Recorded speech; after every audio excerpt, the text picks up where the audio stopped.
কী গো, কী করছো তোমরা? মিউজিক খুঁজে বেড়াচ্ছ? কোন মিউজিকটা দিলে তাহলে কপিরাইট আসবে না? একদম তাই। আমিও না মিউজিক ভিডিও বানাতে ভীষণ ভালোবাসতাম। খুব ভাল লাগতো, গাইতেও হয় না, অথচ কী সুন্দর গান, কী সুন্দর অ্যাক্টিং করা যায়, তাই না? সবারই ইচ্ছে করে, কিন্তু ওই যে কপিরাইট, কপিরাইট, কপিরাইট। তো কপিরাইট ভিডিও কিন্তু এখন থেকে আর ডিলিট করতে হবে না।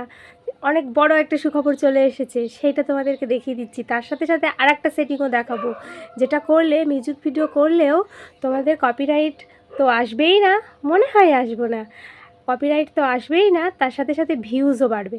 আর আরেকটা জিনিস অবশ্যই খেয়াল রেখো বন্ধুরা, ট্রেন্ডে চলা গানগুলোতে যদি কপিরাইট আসতো তাহলে কি সেই ভিডিও ফর ইউতে যেত? কখনোই যেত না সেই ভিডিও ফর ইউতে।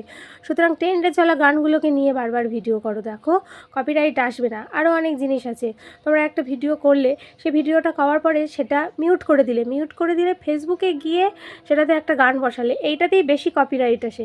অবশ্যই ফেসবুকের ক্যামেরা ব্যবহার করে মিউজিক ভিডিও করো, দেখো কপিরাইট অনেক কম আসবে।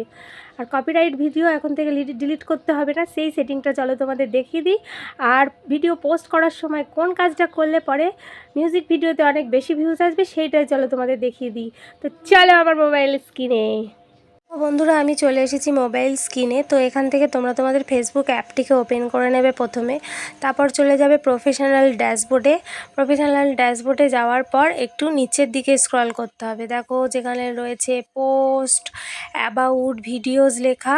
তো ভিডিওসে ক্লিক করলে দেখতে পাবে, দেখো একটা মাইকের মতো ছবি দেওয়া আছে আর লেখা আছে নিডস রিভিউ। তো এই অপশানটা যদি তোমাদের আসে তাহলে তোমাদের জন্য অনেক বড় সুখবর। দেখো এখানে আমার কিছু নেই, মানে আমার কোনো কপিরাইট নেই। যদি কপিরাইট থাকতো তাহলে সেই ভিডিওগুলো কিন্তু এখানে দেখাতো।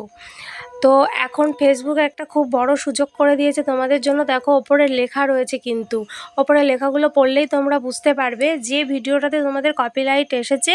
তোমরা কিন্তু এবার থেকে সেই ভিডিওটার কিন্তু মিউজিকটা চেঞ্জ করে দিয়ে আবার পোস্ট করতে পারবে, আর ডিলিট করতে হবে না।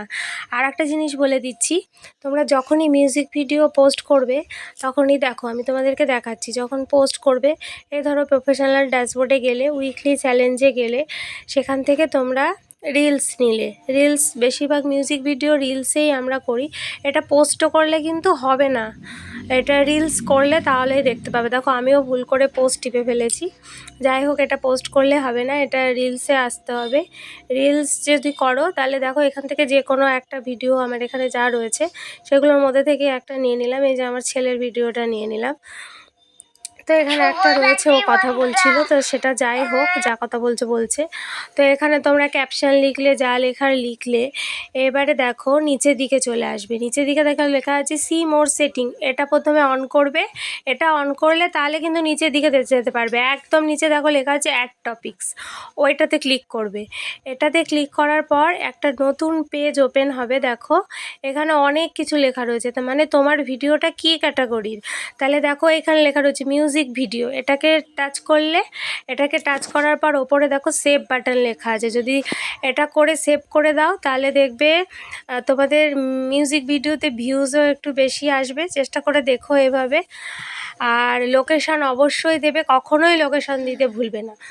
লোকেশান দেওয়ার পরে একদম ওপরের দিকে, যেখানে তোমরা এইভাবে সব কিছু পুরো সেট করে নেওয়ার পরে, লোকেশান দেওয়ার পরে যেখানে তোমরা টাইটেল লিখেছো সেইখানে যে কোনো একটা টাইটেল লেখার পরে অবশ্যই এখানে হ্যাশট্যাগ ব্যবহার করবে।